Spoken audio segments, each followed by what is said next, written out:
नमस्कार छात्रों, आज से हम अगला पाठ शुरू करने जा रहे हैं जिसका शीर्षक है मेरे रजा साहब, जिसकी लेखिका है सुजाता बजाज।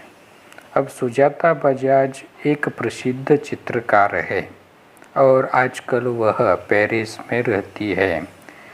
भारतीय रंगों में डूबी हुई उनकी यह चित्रकला हमें दिखाई देती है, जिसमें उन्होंने प्राचीन संस्कृति एवं कला को दिखाया गया है। गद्य संबंधी देखिए, प्रस्तुत पाठ में प्रसिद्ध चित्रकार सैयद हैदर रजा के बारे में लेखिका सुजाता बजाज ने अपने संस्मरण लिखे हैं। संस्मरण मतलब यादगार घटनाएं जिसे हम कहते हैं। तो प्रस्तुत पाठ में चित्रकार सैयद हैदर रजा, जिसे एस.एच. रजा कहा जाता है, तो उनके बारे में सुजाता बजाज जी ने अपनी कुछ यादगार घटनाएं लिखी है। यहाँ रजा साहब के सर्वधर्म समभाव, मानव मात्र से प्रेम, युवा कलाकारों को प्रोत्साहन, उनकी जिज्ञासा वृत्ति, कृतियों के प्रति लगाव आदि गुणों को दर्शाया है। मतलब रजा साहब के अंदर की जो गुण विशेषताएं हैं उन्हें प्रस्तुत पाठ में बजाज जी ने प्रकट किया है, जिसमें सर्वधर्म समभाव की भावना है। मतलब हर धर्म को वे समान रूप से देखा करते हैं। इतना ही नहीं तो मानव मात्र के प्रति उनके मन में प्रेम है। युवा कलाकारों को वे हमेशा प्रोत्साहन दिया करते हैं। जिज्ञासु वृत्ति उनकी दिखाई देती है और उनकी युवा वर्गों की कलाकारों की कृतियों में उन्हें लगाव भी हमें दिखाई देता है। तो ऐसे गुणों को यहाँ पर दर्शाया गया है। इस पाठ में एक सच्चे कलाकार के दर्शन होते हैं। मतलब प्रस्तुत पाठ के द्वारा एक सच्चा कलाकार हमारे सामने सुजाता बजाज जी ने दर्शाया गया है, या उसका व्यक्तित्व हमारे सामने उन्होंने प्रकट किया है। चलो पाठ की ओर चलते हैं। 23 जुलाई सुबह सुबह ही समाचार मिला, रजा साहब नहीं रहे, और यह सुनते ही मानस पटल पर यादों की एक कतार सी लग गई। मतलब 23 जुलाई को अचानक एक समाचार सुजाता बजाज जी को मिला कि रजा साहब नहीं रहे, यानी कि उनका अंत हुआ, जिसकी वजह से बजाज जी के मानस पटल पर मतलब मन पर एक यादों की कतार सी लग गई। कतार मतलब पंक्तियाँ, यानी कि राजा साहब के प्रति जो कुछ यादें हैं, ढेर सारी यादें उनके सामने एक के बाद एक आने लगी। पिछले फरवरी की ही बात है। मैं दिल्ली पहुंची थी अपनी गणपति प्रदर्शनी के लिए। सोच रही थी कि रजा साहब शायद अपनी व्हीलचेयर पर मेरी प्रदर्शनी के उद्घाटन के अवसर पर आ जाएं, पर उस रात कुछ अनहोनी सी हुई। यानी कि अब लेखिका बजाज अपनी यादगार घटनाएं बता रही है। पिछले फरवरी में की ही बात है कि दिल्ली में वह अपनी गणपति प्रदर्शनी के लिए वहाँ पर पहुँची थी। तो उसे लगा था कि शायद हो सकता है रजा साहब अपने व्हीलचेयर के माध्यम से ही क्यों न हो, लेकिन इस प्रदर्शनी के उद्घाटन के अवसर पर वे ज़रूर आ जाएंगे। लेकिन एक अनहोनी सी हुई। अनहोनी मतलब एक दुर्घटना हम कह सकते हैं। उस रात रजा साहब अपने सपने में आए, मुझे उठाया, हमने बातें की। शो के लिए मुझे उन्होंने शुभकामना दी और कहने लगे, सुजाता एक बार मुझसे मिलने आ जाओ। यानी कि जो विचार बजाज जी के मन में चल रहा था, मानो उस विचार के मुताबिक रजा साहब उनके सपने में ही आ गए और उनसे कुछ बातें उन्होंने की, जिसकी वजह से यानी कि एक प्रकार से रजा साहब ने कहा कि मुझसे मिलने के लिए आ जाओ, यानी कि अब मैं जाने वाला हूँ। ऐसी कुछ बातें उन्होंने सपने में सुनी, इसलिए वह अपने आप को रोक न सकी। इसके बाद तो रुकना मुश्किल था लेखिका बजाज को। मैं पहुँच गई उनसे मिलने। वे अस्पताल में शून्य की तरह लेटे हुए थे। मैंने उनके हाथों को छुआ, सिर्फ सांस चल रही थी, अलविदा कहकर लौट आई। यानी कि जब बजाज उन्हें मिलने के लिए चली गई तब उसने देखा कि वो अस्पताल में शून्य में की तरह लेटे हुए हैं, मतलब कुछ संवेदनाएं नहीं है। और केवल बजाज ने उनके हाथों को छुआ, केवल उनकी सांसें ही चल रही थी। यानी कि उनको अलविदा कहकर वो लौट आई, मतलब उनसे वो विदा हो गई। रजा साहब अपने धर्म के साथ साथ उतने ही हिंदू और ईसाई भी थे। उनके स्टूडियो में गणपति की मूर्ति, क्रॉस, बाइबल, गीता, कुरान, उनकी माँ का एक फ़ोटो, गांधी जी की आत्मकथा, वो भारत से लाई हुई मोगरे की कुछ सूखी मालाएं, सब एक साथ रखा रहता था।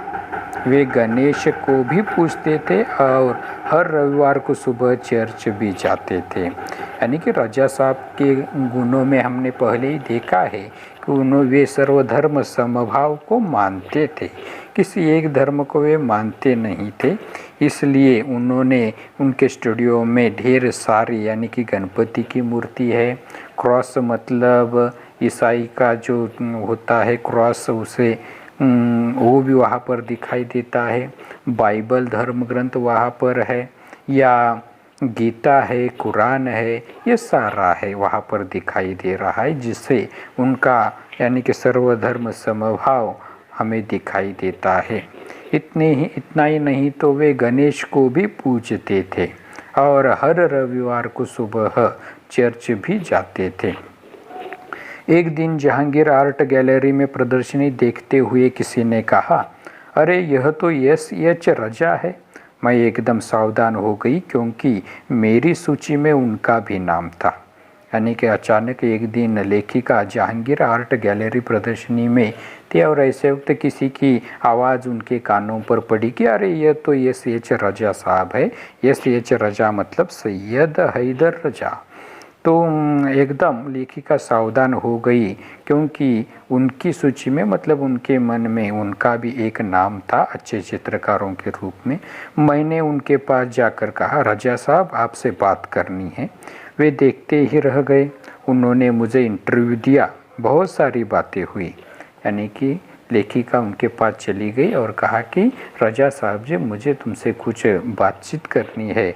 तो उन्होंने लेखिका की ओर देखकर मानो पूरा इंटरव्यू ही दे दिया। इंटरव्यू मतलब मुलाकात। अचानक मुझसे पूछने लगी कि आप और क्या क्या करती है। मैंने कहा मैं कलाकार हूँ, पेंट करती हूँ। वे तुरंत खड़े हो गए और कहने लगे, चलो तुम्हारा काम देखते हैं। यानी कि रजा साहब ने लेखिका से पूछताछ की और कहा कि और क्या क्या करती हो। तो लेखिका ने बताया कि मैं पेंट करती हूँ, ढेर सारे चित्र मैंने बनाए हैं। तो रजा साहब ने कहा कि ठीक है, कोई बात नहीं, चलो तुम्हारा काम देखते हैं। मैं सोच में पड़ गई, मेरा काम तो पुणे में है। उन्हें बताया तो वे बोले, चलो पुणे। ताज होटल के सामने से हमने टैक्सी ली और सीधे पुणे पहुँचे। उन्होंने मेरा काम देखा और फिर कहा, आपको पेरिस आना है, आपका भविष्य बहुत उज्जवल है। यानी कि रजा साहब ने तुरंत लेखिका से कहा कि ठीक है, चलो तुम्हारा काम पुणे में है तो क्या हुआ, चलो वहाँ जाकर देखते हैं। तो तुरंत उन्होंने ताज होटल के सामने से एक टैक्सी पकड़ ली और सीधे वे पुणे पहुँच गए।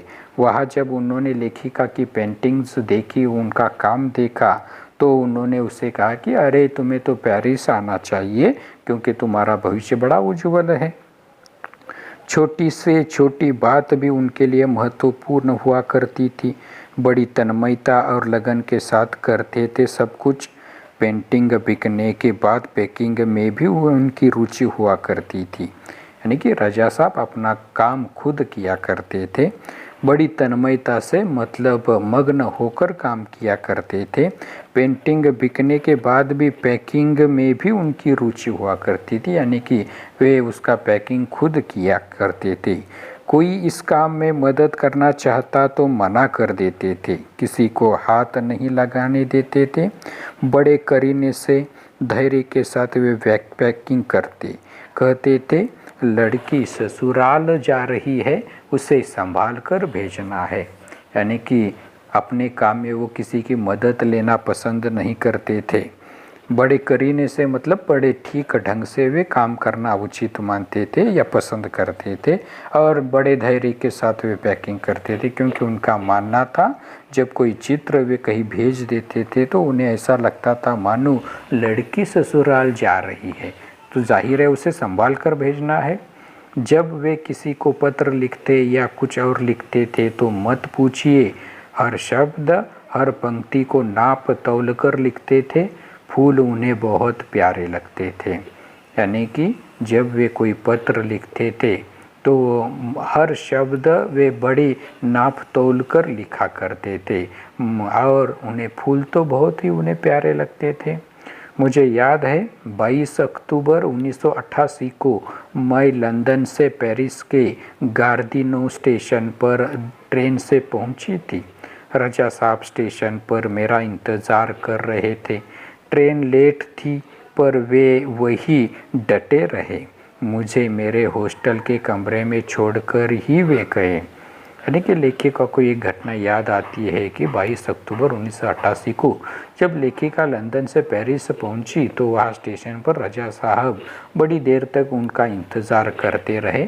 जब उन्होंने उन्हें हॉस्टल के कमरे में वे छोड़ कर आए तभी वे वहाँ से उनसे अलविदा हो गए। एक दिन मैं बीमार होकर अपने कमरे में पड़ी थी। रात 11 बजे रजा साहब मेरे लिए दवा भारतीय रेस्टोरेंट से खाना पैक करवा कर पहुँच गए। मेरे घर वालों को फ़ोन करके कहा, आप लोग चिंता न करें, मैं हूँ पेरिस में सुजाता की चिंता करने के लिए। यानी कि जब लेखिका वहाँ पर बीमार थी, ऐसे वक्त रात के 11 बजे रजा साहब दवा और भारतीय रेस्टोरेंट से खाना लेकर आए। इतना ही नहीं, लेखिका के घर फ़ोन करके उन्होंने घर वालों से कहा कि आप उसकी चिंता मत करें, पेरिस में उनकी चिंता करने के लिए मैं खुद यहाँ पर हूँ। हर बार जब मैं या रजा साहब पेंटिंग पूरी करते तो सबसे पहले एक दूसरे को दिखाते थे। दोनों एक दूसरे के ईमानदार समालोचक थे, मतलब दोनों भी एक अच्छे चित्रकार है। जब भी लेखिका कोई चित्र पूरा करती है या रजा साहब कोई चित्र तैयार करते हैं तो दोनों एक दूसरे को दिखाते हैं, क्योंकि वे दोनों एक दूसरे को ईमानदार समालोचक मानते हैं। समालोचक मतलब उस चित्र की ठीक ढंग से आलोचना वे किया करते थे कि उसमें क्या दोष है, कहाँ पर किस प्रकार के रंग होने चाहिए या चित्र कैसा है, इस पर वे चर्चा किया करते थे। हमने मुंबई, लंदन, पेरिस और न्यूयॉर्क में साथ साथ प्रदर्शनियाँ की, पर कभी कोई विवाद नहीं हुआ। यह उनके स्नेह व अपनेपन के कारण ही था। यानी कि लेखिका बजाज जी और रजा साहब ने मिलकर मुंबई, लंदन, पेरिस, न्यूयॉर्क ऐसे कई बड़े बड़े शहरों में, देशों में उन्होंने अपनी चित्रों की प्रदर्शनियाँ की है, लेकिन उनके बीच कभी विवाद नहीं हुआ, मतलब को कभी संघर्ष नहीं हुआ, कभी झगड़ा नहीं हुआ, क्योंकि उनका स्वभाव बड़ा स्नेह और अपनेपन का उनका स्वभाव दिखाई देता है। हिंदी, उर्दू तो हमेशा से ही बहुत अच्छी रही है उनकी। अंग्रेजी, फ्रेंच भी वे बहुत अच्छी लिखते थे। यानी कि हिंदी के साथ साथ उर्दू का भी रजा साहब को ज्ञान है। इतना ही नहीं, अंग्रेजी, फ्रेंच भाषा के माध्यम से भी वे लिखना जानते हैं। कविताओं से बहुत प्यार था उन्हें। शेर, गज़ल व पुरानी हिंदी फिल्मी गाने बड़े प्यार से सुनते थे। एक डायरी रखते थे अपने पास। यानी कि इसके साथ साथ चित्रकारी के साथ साथ उन्हें कविताओं से भी प्यार था। इतना ही नहीं, शेर, गज़ल, पुरानी हिंदी फिल्मी गाने वे बड़े प्यार से सुना करते थे। इतना ही नहीं तो उन्हें एक डायरी लिखने की भी आदत थी, जिसकी वजह से एक डायरी वे अपने पास सदैव रखते थे। हर सुंदर चीज़ को लिख लिया करते उसमें। मेरी बेटी हेलेना बहुत खूबसूरत हिंदी बोलती थी तो उन्हें बहुत गर्व होता था। वे हमेशा उसके साथ शुद्ध हिंदी में ही बात करते। यानी कि लेखिका की बेटी अच्छी तरह से हिंदी बोल सकती है, तो उन्हें बहुत अच्छा लगता था, जिसका नाम हेलेना है। और वे खुद बड़ी खूबसूरत हिंदी में उनके साथ वो रजा साहब बातें किया करते थे। रजा साहब को अच्छा खाने का बहुत शौक़ था, पर दाल चावल रोटी आलू की सब्ज़ी में जैसे उनकी जान अटकी रहती थी। यानी कि अच्छा भोजन करना उन्हें बहुत पसंद था, उनका वह शौक़ ही था कहिए। लेकिन दाल चावल रोटी आलू की सब्ज़ी यानी कि ऐसा सीधा साधा भोजन भारतीय पद्धति का, इसमें तो उनकी जान अटकी रहती थी, मतलब उसे तो वे बेहद पसंद किया करते थे। मैं हफ्ते में एक बार भारतीय शाकाहारी खाना बनाकर भेजती थी उनके लिए, उनके फ्रांसीसी दोस्तों के लिए। उन्हें यह भारतीय खाना बहुत पसंद था, इसलिए लेखिका खुद हफ्ते में एक बार शाकाहारी खाना बनाकर उनके फ्रांसीसी दोस्तों के लिए और उनके लिए भेजती रहती थी। रजा साहब के कुछ पुराने फ्रांसीसी दोस्तों को उनके जाने की खबर देने गई, तो फिर से एक बार उनकी दीवारों पर रजा साहब की काफ़ी सारी कृतियाँ देखने का मौका मिल गया। यानी कि जब रजा साहब नहीं रहे, तो उनकी खबर उनके पुराने फ्रांसीसी दोस्तों को देने के लिए लेखिका जब चली गई, तब उन्होंने देखा कि उन दोस्तों की दीवारों पर रजा साहब की कई सुंदर कृतियाँ वहाँ पर उन्हें देखने को मिली, मानो उन्हें यह देखने का एक अच्छा मौका मिल गया। मौका मतलब अवसर। मैं हमेशा कहती, रजा साहब आप मेरे एंजल गार्जियन हैं, तो मुस्कुरा देते, पर सन 2000 के बाद से कहते, क्यों अब हमारी भूमिका बदल गई है, तुम मेरी एंजल गार्जियन हो, अब मैं नहीं। यानी कि एंजल गार्जियन मतलब पालक की दृष्टि से लेखिका ने उसे कहा गया है, या लेखिका के लिए वे एक गुरु के समान है। तो जब भी वे ऐसा कहते हैं, तो 2000 साल के बाद उन्होंने खुद रजा साहब ने कहना शुरू कर दिया कि अरे नहीं, अब तो मैं बूढ़ा होता जा रहा हूँ, मतलब अब हमारी भूमिका बदल गई है, अब तुम भी बहुत अच्छी खूबसूरत चित्र बनाने लगी हो, तो तुम ही मेरी एंजल गार्जियन हो, अब मैं नहीं। इस प्रकार। धन्यवाद छात्रों।